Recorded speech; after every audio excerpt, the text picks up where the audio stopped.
Hey, thanks for clicking on my video. My name is Rocky, and this will be a review of episode 3 of season 3 of Arrow. I'm going to go ahead and jump into what I liked about the episode.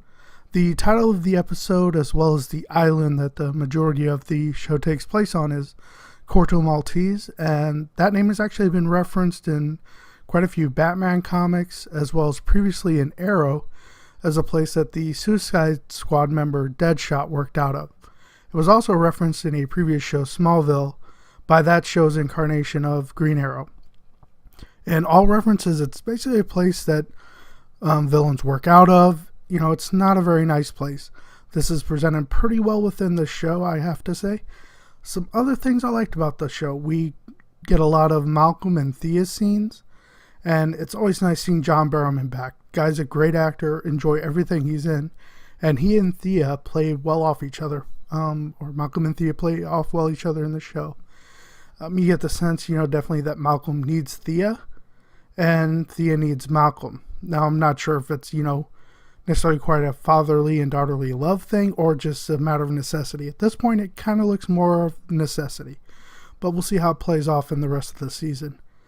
But just seeing the training sequences between them and just their interactions, Malcolm's definitely still not going to earn any Father of the Year awards, but his training definitely seems to be paying off by the end of this episode.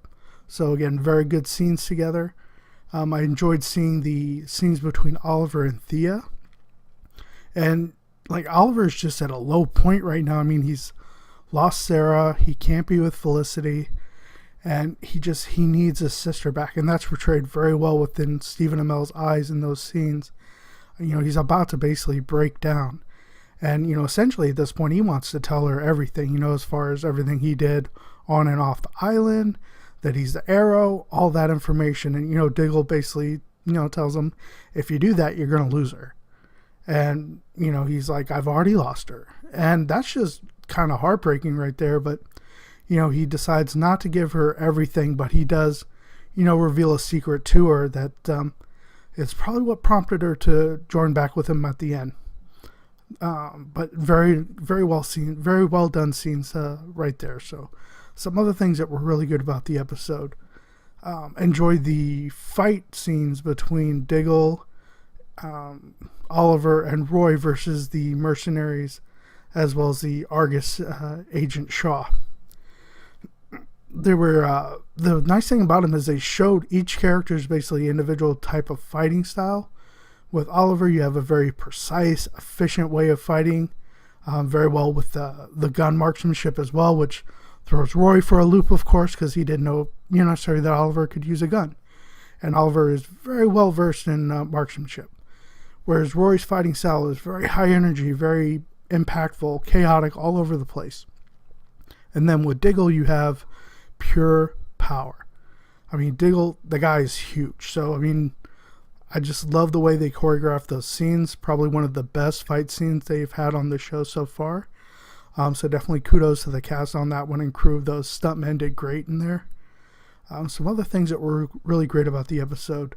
Thea on the island has been using the name Mia.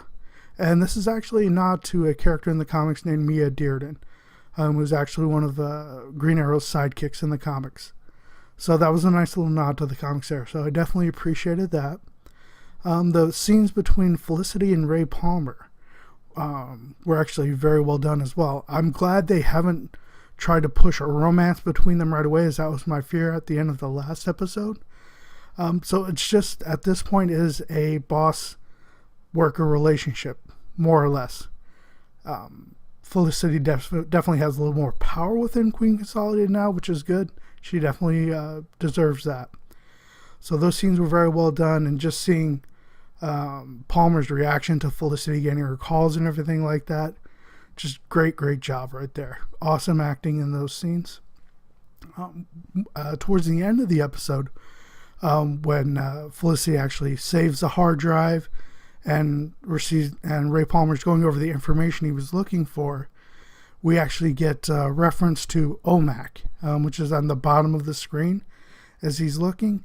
And OMAC is a reference most recently to the Infinite Crisis event that took place in the DC universe. where OMAC were basically these androids or robots that were connected to a satellite created by Batman. They go downhill, not necessarily what he had planned, but that was a nod to the comic.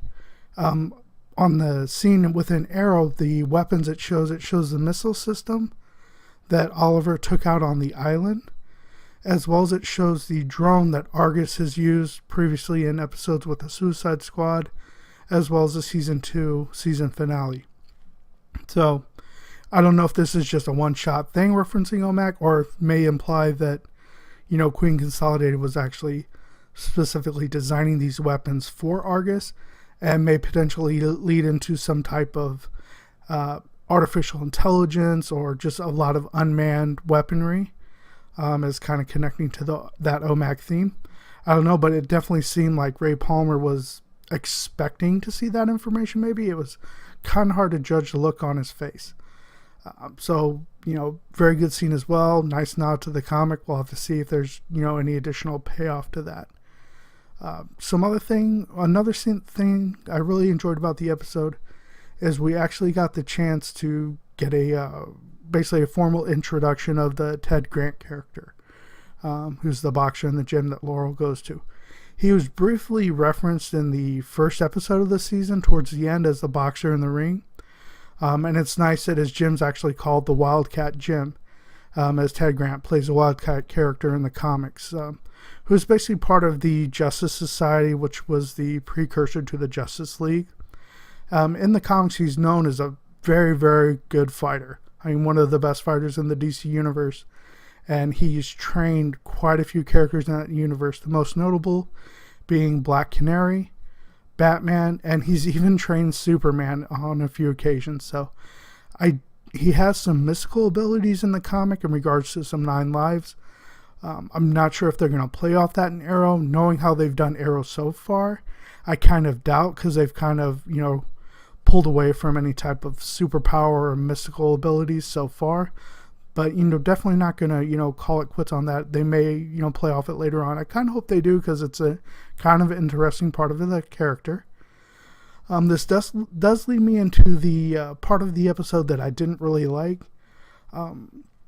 There's a scene where Laurel goes after the drunk that's been beating a member of her AA group. And she basically just gets, the crap kicked out of her.